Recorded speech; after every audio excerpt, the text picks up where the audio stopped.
Hello, welcome to another live Google Hangout on the Living Income Guaranteed. And today we are going to be discussing once again on basic income. We're going to pause on the series of discussions that we've had about money and so forth, because as you have probably heard, if you're in the midst of the basic income news, Finland has agreed, the government has agreed to create a pilot project, and we've been trying to get a further scoop on it, but it is only now that we have the ability to do so. And this means that we have the Secretary of BIEN Finland, Lauri Kotaja, in the Hangout. And thanks, Lauri, for being here. Glad to be here. And Kotaja, but it's a minor detail. Kotaja. Okay, still practicing my Finnish. So to all the viewers, you are welcome to place comments, questions throughout the Hangout. We will be discussing for about 40 minutes, so please make sure that you get your question or comment for Lauri throughout the Hangout. And also, if you are watching on YouTube, you can also leave the comment question there, and we will let Lauri know about it. So to begin with, first we got to know of this news that, yes, the Finnish government has decided to create a pilot project. But can you first share with a simplified version of those people that are not aware of the announcement, what is this pilot project about, and at which stage is it currently? Well, currently we've agreed to do it, and there's still talks going on how to do it specifically. There are a few authorities that have compiled a pretty reasonable, frame for it, which we probably will more or less stick to. So if I give you these details, it won't be too big of a lie. So what we're trying to do is get 8,000 randomly chosen people that will participate in a trial project of 2 years, and where we're hoping to start that in 2017, which would mean that it would end in 2019. And there is a 2-year period given to the analysis and going through all the data to really be able to say anything about it. There will be various amounts of money given to people between 400 and 700 euros, so that we can kind of get a spread on how that influences the lives of people. The people, as I said, will be chosen randomly, and they are between 18 and 62 years of age, so that we can get, a big scope on that as well. The people who are chosen for this random lottery, if you will have to have their income to be below 1,850 euros. So that's a kind of a limitation of the target group. But roughly, that will be what the pilot will be. Is there any possibility of people that are currently on welfare benefits that will be part of this pilot, or people that are completely out of any social program? Well, it's rather hard to be outside of any social programs. I'm assuming that you mean like welfare programs in Finland, but between this 18 to 62 and below 1,850 people, yes, those people are more than qualified. For example, those receiving unemployment benefits or student benefits. Okay, so that was also part of my questions, because when we talk about Finland, as we also had a discussion on the Norwegian proposal for basic income, Finland is known to have like low poverty rate, free education, and strong welfare programs, and everyone has rights to nature, etc. So why basic income in Finland? Or are we, the outsiders, getting like a wrong idea of what is really going on in Finland? Is it not so well off as we think it is? Well, I guess you could say that our employment rate is lower than in many parts of the world, even in the European Union. Yet in this, we got to remember that, well, it's 7 million people roughly, and most of that is, say, the baby boomers, which got into a really good job situation in many regards. Like, we too have our employment issues. For example, it is increasingly difficult for the youth to get into the job markets. And another big problem, but this doesn't really show in the employment rates, because that is defined by those who want work but are without work. So if you don't want work, then you're not in that statistic. So that group, it's not an alarmingly sizable one, but it is growing. So marginalization of people is one of our employment challenges, if you will. But why Finland? I guess the main arguments that I could use to answer that question is that it would like, with welfare systems, there is the age-old problem of incentive, and will it work properly? Many Finns see that this would be an upgrade to our current system. It would simplify it. It would encourage doing work, where currently with some of our welfare systems, it's better to do no work at all, because otherwise you lose your benefits. I don't want to say that we're sitting on our asses, you see that in the unemployment rates, but that is among the issues with the current system that would disappear. So we consider it an update of sorts. And in relation to, we had also Terry Vaden from the Robin Hood cooperative, and he mentioned precisely on the welfare system that he thought that it was like a form of slavery that the government is doing with the welfare system, where people are given certain jobs in order to get benefits. So what's your take on that? I wouldn't go so far as to compare it to slavery. I mean, people who are offered, there are certain situations, like let's say that you are 18 and you're unemployed, and somebody gives you a cleaning job, which you take because you didn't really understand the scope of the work, and it turns out that it isn't for you. Now, if you are to quit this job, which you probably, which is something that you would like to do, you would get into a time period where you would get no benefits at all. Basically, the system will sanction or punish you for quitting a job. And having taken such a job where you probably will never ever get fired from, that's a problem. If you get fired, or if the ending circumstances are different, then the law is more lenient. So I kind of understand his perspective. There are these kind of traps, if you will. So those would be alleviated, at least. Can you repeat the question in itself? I kind of focused on Tere Vadem's comment there.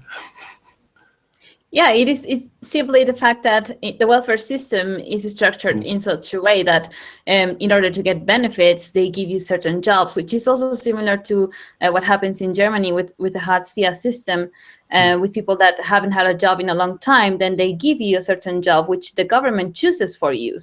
So that's, I think, he sees as a form of imposition. What do you say? In a way. Of course, the norm is that we would want people to work throughout their lives. And for many people, this is also it enforces them to stay on the job market once they've entered it. It's hard to step back from that unless you do it, for example, by starting studying. It doesn't work as it should, but I see a positive side to it. I also consider that there's a lot that we will be discussing on why these kind of benefits have turned out this way, and more going in depth into getting to know more about what's going on in the society and education systems and so forth, because this type of discussion is usually left out of any article that you can read on the BIEN pilot programs. So here we try and go in depth into these points. So discussing on the political sphere, I'm aware that other political parties have also supported basic income, like the Pirates, the Greens. So do you know if their plans that they have proposed could be more accurate than the one that the pilot program that the government is preparing at the moment? At the moment, we're trying to test across the board, which is good, I think, because we first need to understand how the phenomena will influence society before starting to discuss about the specific forms that we want to then have utilized for all.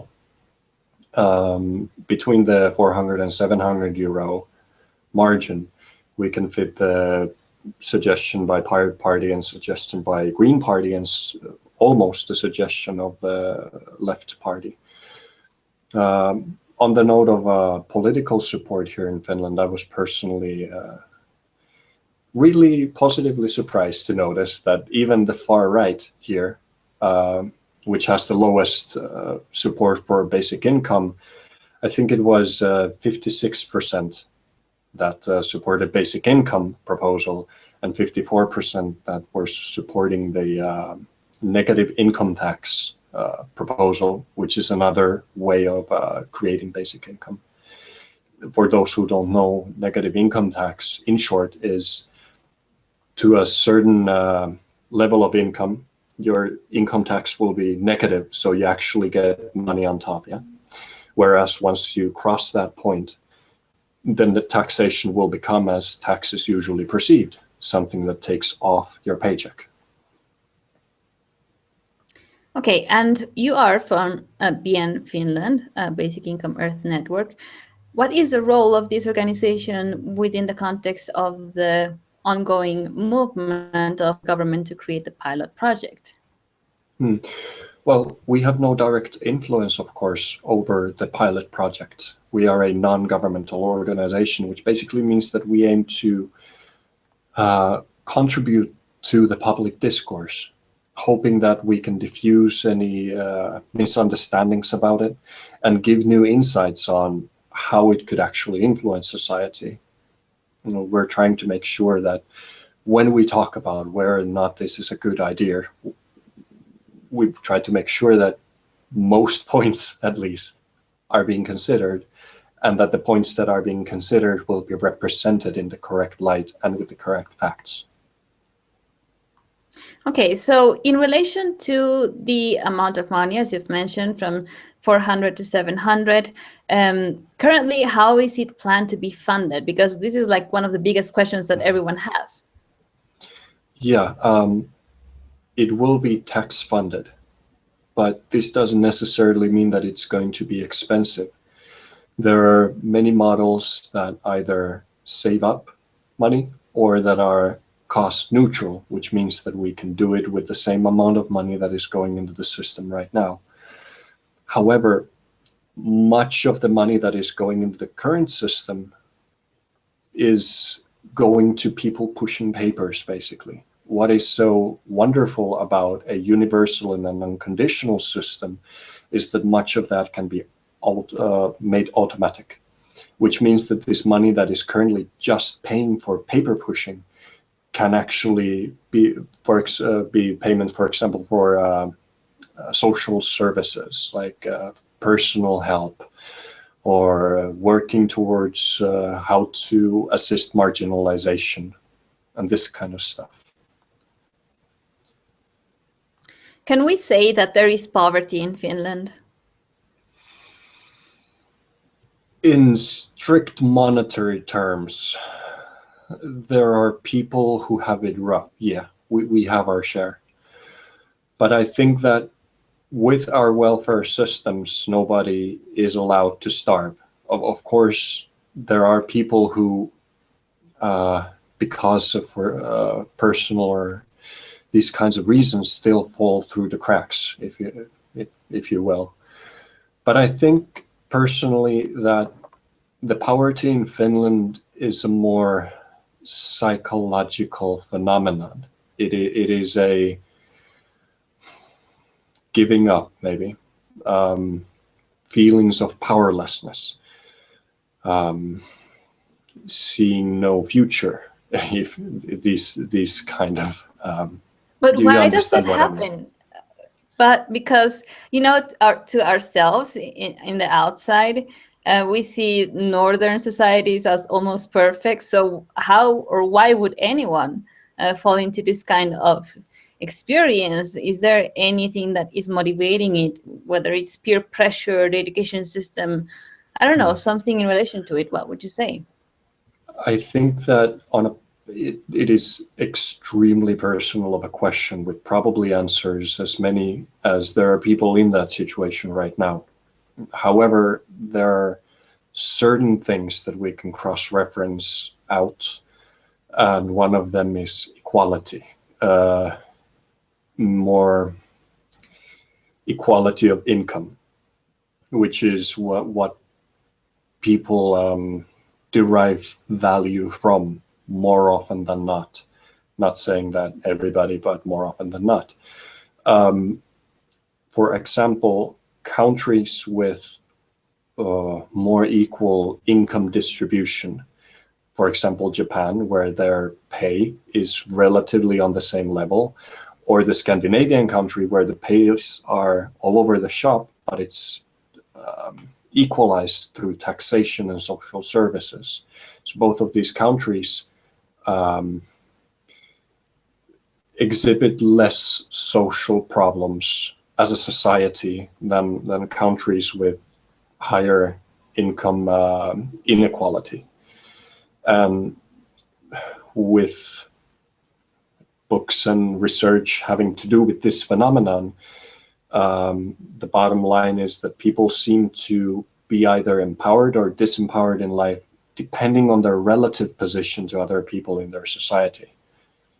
So if we're on the same starting level, so to speak, the more so we are closer to that same level, the less social problems it inhabits.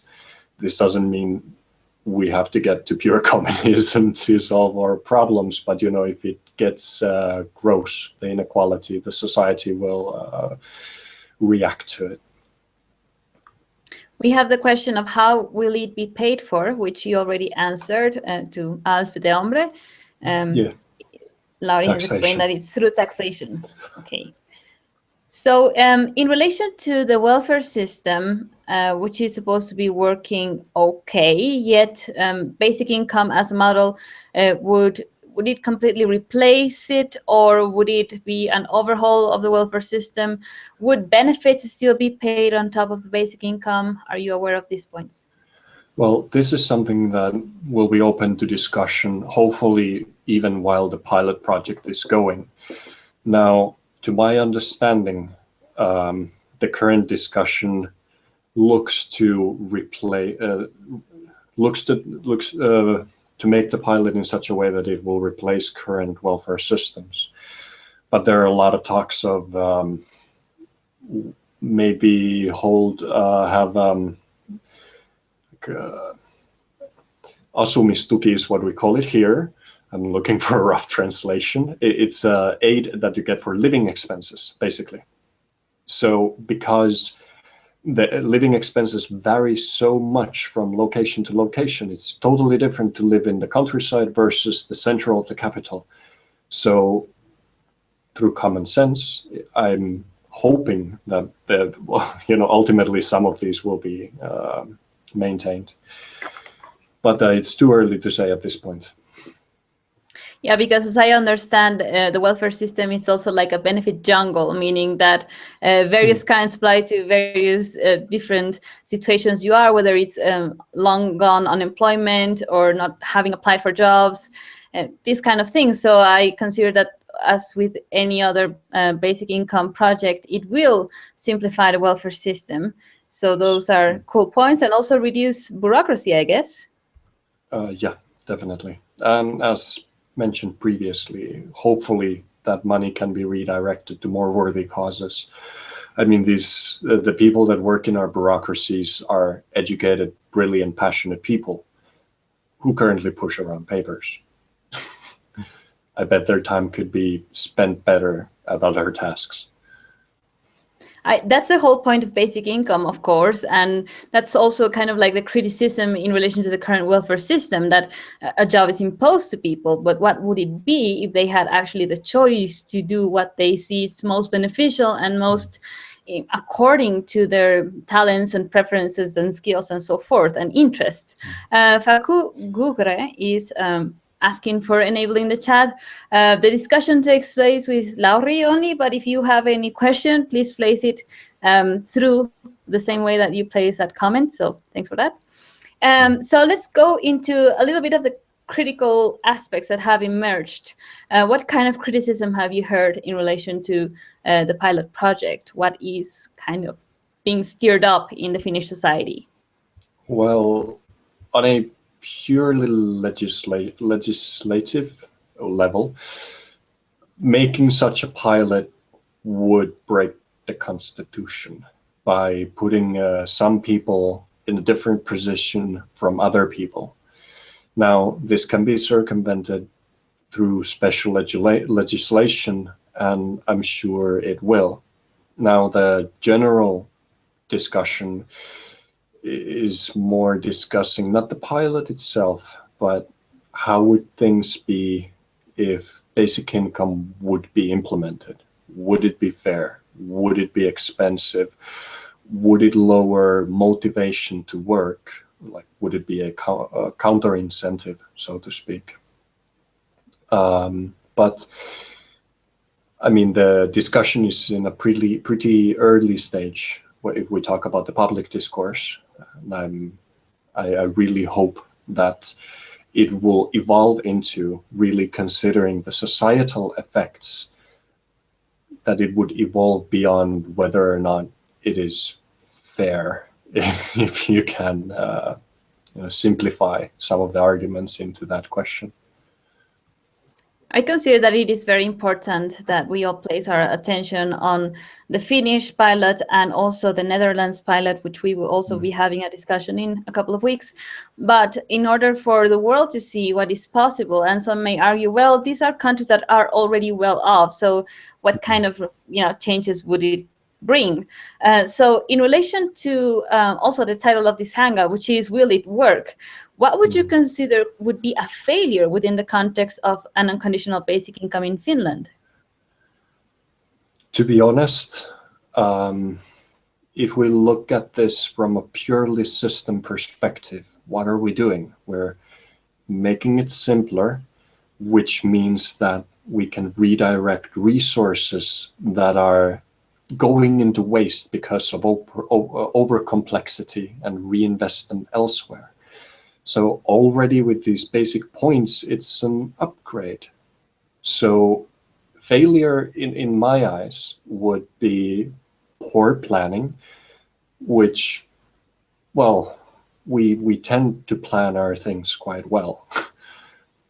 The other type of failure is that it will stir up so much emotion that it will turn into a emotionally heated political debate where the realities of things are completely forgotten. The biggest failure in that is that it won't pass, and then for decades to come we say that, well, we tried to think about it and it was a shitty idea, when in fact we didn't think about it, we were arguing in heated emotions. Those are two very, very different things. But in terms of the system, I'm an optimist. I don't really see that it would be a failure, that there's much room for failure. It might not necessarily be the answer to everything, but it will definitely be an upgrade. Yeah, I think it's so important that we also learn from whichever comes out of these pilots and to see them for what they are.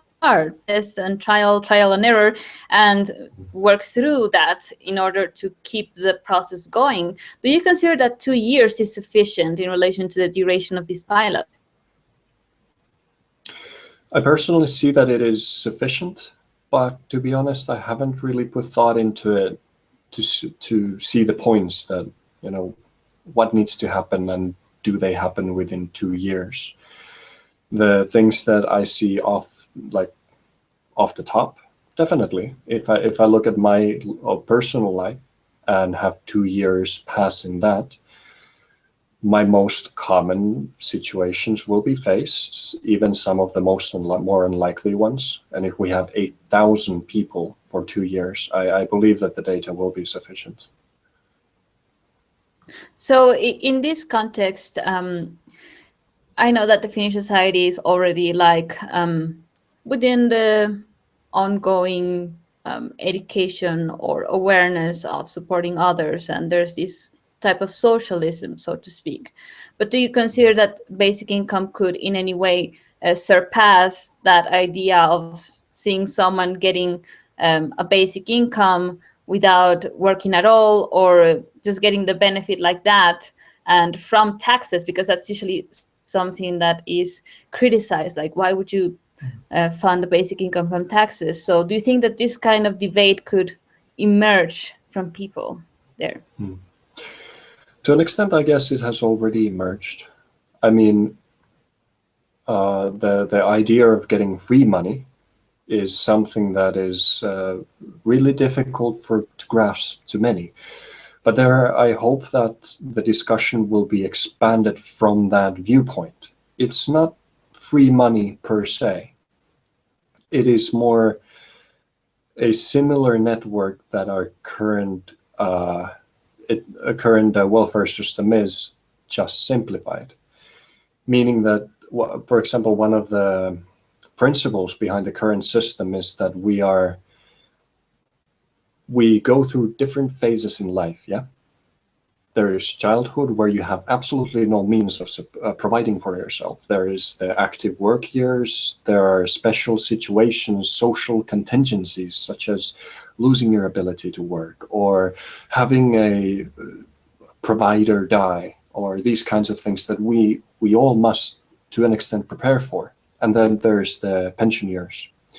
Now, the idea is that we are transferring our pay from the time that we're doing work to those other life phases, if you will. And in that, it is not free money. It is us collectively making sure that it is as possible to live and make it in this country. And the reason we did these kind of systems in the first place was to give ourselves the best possible starting point to life and to society and to economics and to whatever. So I'm hoping that this far side can come into this discussion as well, so that we don't just look at, okay, they're going to have it easier, so it's unfair because I had to struggle, but that we see that it's not for us only, it's for our children and our children's children. And hopefully, if they have it easier than us, society will be better. That's Absolutely. it in a nutshell. Yeah. I absolutely agree. And it's also very important to every time emphasize how this is also a preventive measure for many, or the, trillions of problems that come with poverty, crime, destabilization, violence, depression, stress. Discussing about this, I would say that maybe something also from what I've seen is that high living standards in Finland exist. Let's say that someone that earns 2,000 euros as a wage per month, they also have the mandatory retirement insurance, high taxes, which makes them end up with, let's say, 1,200 euros. So would this be taken into consideration, such as to, besides the basic income, also consider other changes in the system so that maybe people can get less money taken off their wage, and kind of create further changes in how this type of security systems and pensions work and so forth? Well, first of all, if you make 2,000 is closer to 1,500, but it's out there, yeah. Well, I think that for many, because they would get basic income on top of that, they're like, taxation probably wouldn't change that much, but how much you have to spend at the end of the month would probably go up with the majority of people. whether or not they worked. To be honest, I didn't quite catch your question. Did I? Was that an answer to Yeah, the it point is in any that, way whatsoever? how is it with, for example, how we propose a basic income with the living income, is that it seems a bit pointless to say we fund it through taxation and then you get that money back, which kind of brings you back up to, let's say, the 2,000 a month. Why not removing the income tax, and rather, instead of kind of giving you the money back, rather using other means to fund the basic income and genuinely give people more money? That's a consideration. Or just making the wages higher, and in that case you don't give them the basic income, people that work, but simply they get a higher wage, which is kind of like the same thing, but ultimately to find out the ways to fund it. I understand. Well, funding is a question of power often. If we want the system to be universal, it needs to be tax funded, because taxes are something that everybody contributes to. They're usually decided upon by the government, which is usually accessible through like representatives and the parliament and voting and this kind of procedures. If we have employees and employers, for instance, pay for it, this means that the decision making is at least at part with the unions, which, depending on country, are more or less accessible by the people. In some circles, they're quite close to the people. Now, in terms of upping the wage, yes, this is a liberal approach to the issue of welfare, how to create welfare for people. We'll let the market handle it. Let's touch it as little as possible to have the biggest wages as possible. But here, the way in Scandinavian countries, or at least in Finland, we thought about this thing, and we approached it from a insurance perspective. So let's say that a population wants to insure against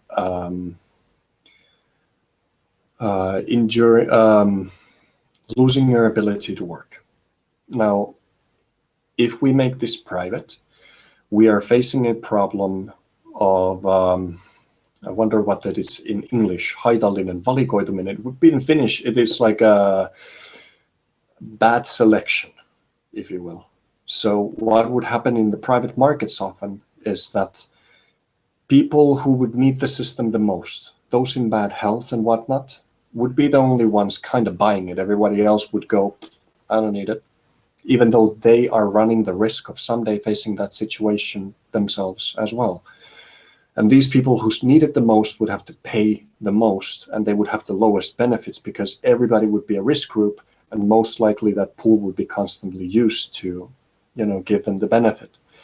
Now, if we are trying to shield ourselves from lack of income, then the same, we are taking the same approach to that situation, because in many ways our unemployment benefits already operate that way.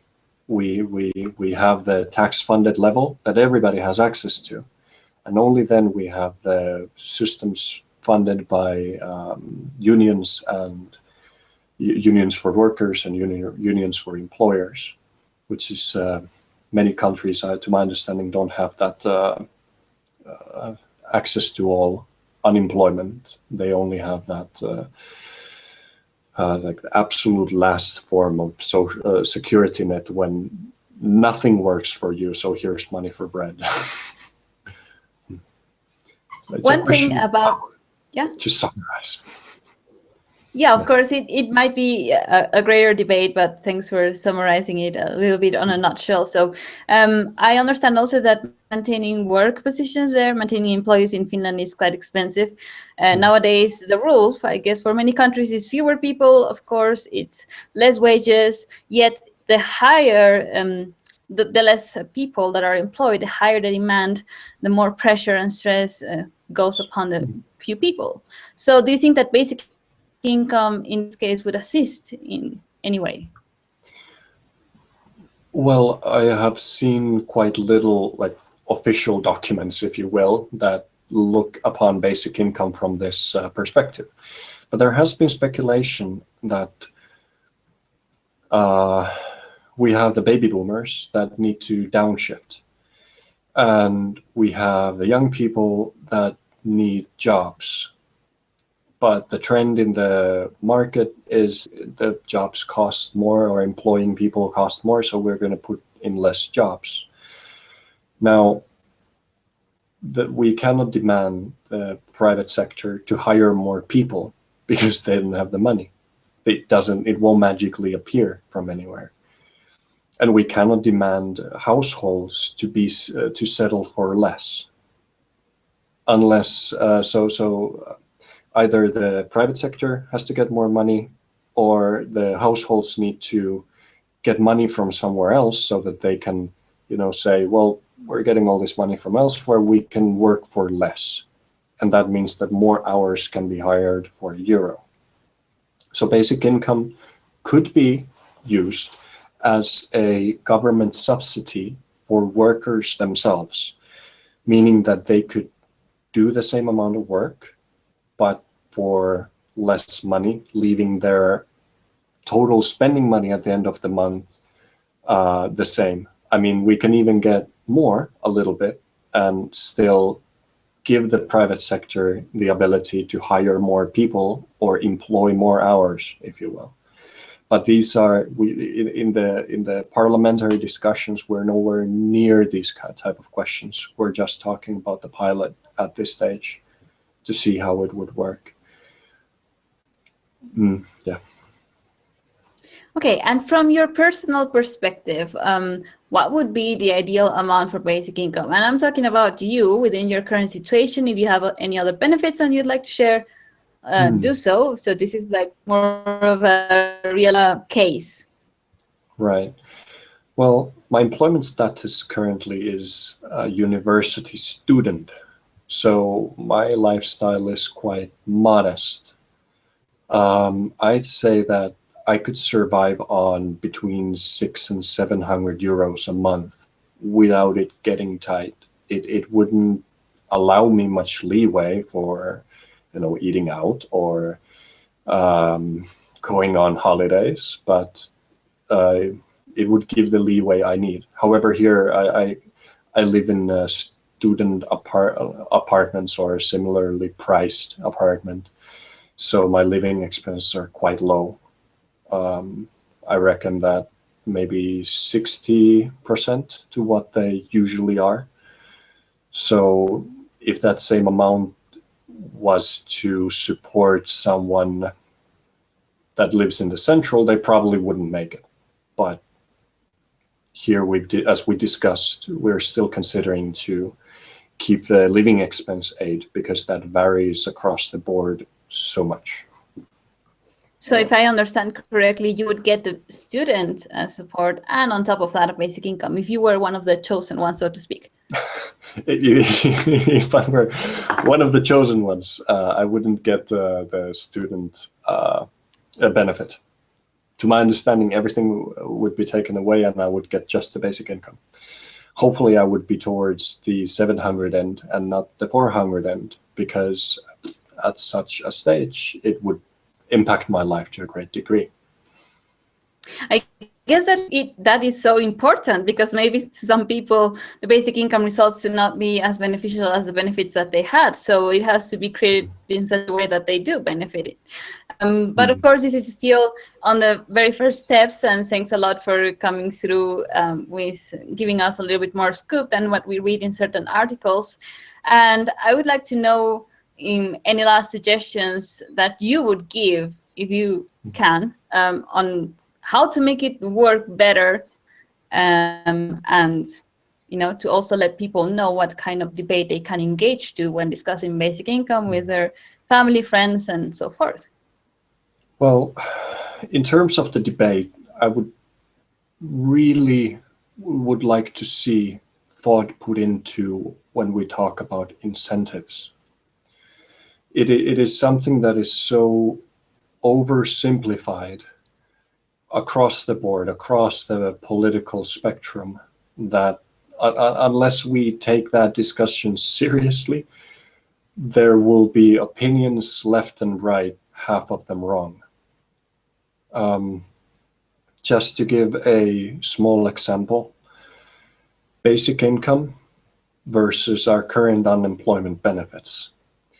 The president of Sitra, it is a innovation fund of Finland called Mikko Kosonen, said that we are currently running a huge deficit on human capital in Finland.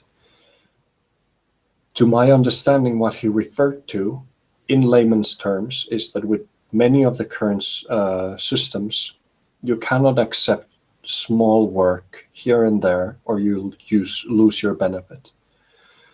Now, I understand that many of the older generations will go, well, why wouldn't you just get a real job then?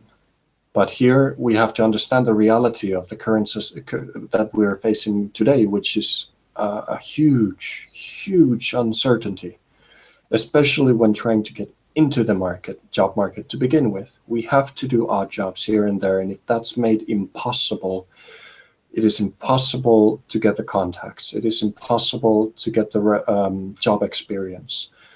So here, if we really talk about incentives, it is points like that. You lose your benefits if you work just a little. We want you to work a lot from the get-go. That is something that is an anti-incentive. Not that you get money. All work will benefit the society and give more taxes. And the more people work, the more experience they will get and the more chances they will get to get a job later. So there's a lot to explore in that. So I would avoid anything black and white, basically. Absolutely. There's lots to learn in these discussions, and also we encourage people to place their comments in relation to this. If you are Finnish, what's your perspective? Because this is also like a forum where we not only discuss the facts and how it is being laid out, but we also ask the hard questions and get to ponder beyond what is currently being laid out from, for example. So any last points? Because I would also consider that once that this is up and running, there's going to be new information, so we can have update later on. But this is the last opportunity to. Any last words? Well, I would like to share my personal favorite of the basic income proposal. This is due to my education and my affiliation with Basic Income Europe Network. I give these things thought. And I've been an entrepreneur in my life for long times, and I would have liked to do things, and my friends and my close circles would have really wanted to support that, basically buy my goods and services. But many, or the economy of many is quite tight. There is no room for extras. Some have a house debt, some have a car debt, some just are cautious to save for a rainy day. Now, if the general buying power would be enhanced by giving people money, it's like spreading it more evenly is how I would word it, instead of giving people money. Now, this can be seen as a more fertile soil when it comes to entrepreneurship. So when we really look at the benefits, we must see these kind of backlashes that then come with it. Ground is more fertile. There's more potential for entrepreneurship, which then creates more jobs, tax incomes, and whatnot. So there are these kind of causalities that I'm hoping to come from basic income and proposals like it. Absolutely. In the end, I mean, there has been also like a large protest, the largest one, as I understood, in 100 years in Finland. People were out in the streets, which means there are problems that the Finnish society is experiencing. And so it's a great timing that a basic income pilot is being now prepared there. And we are certainly looking forward to see what comes out of it. We do want to make it we do want to see it work, of course, and we will probably have you once again, maybe in a year or so, to have an update on it. So thank you very much, Lauri, for coming here and sharing your perspectives and the inside scoop on this Finnish project. No problem. Glad to be here. I'm glad to see that the world cares about what is happening here. Okay, so thank you very much, and thanks to you, the viewer. If you have any other point or discussion that you would like to bring forth to this open forum on basic income and many other solutions for our society, please contact us as well. If you have any last comments, questions for Lauri, please place them on the comment section of the YouTube video. Thank you very much, and we'll see you next time. Bye, Lauri. Goodbye.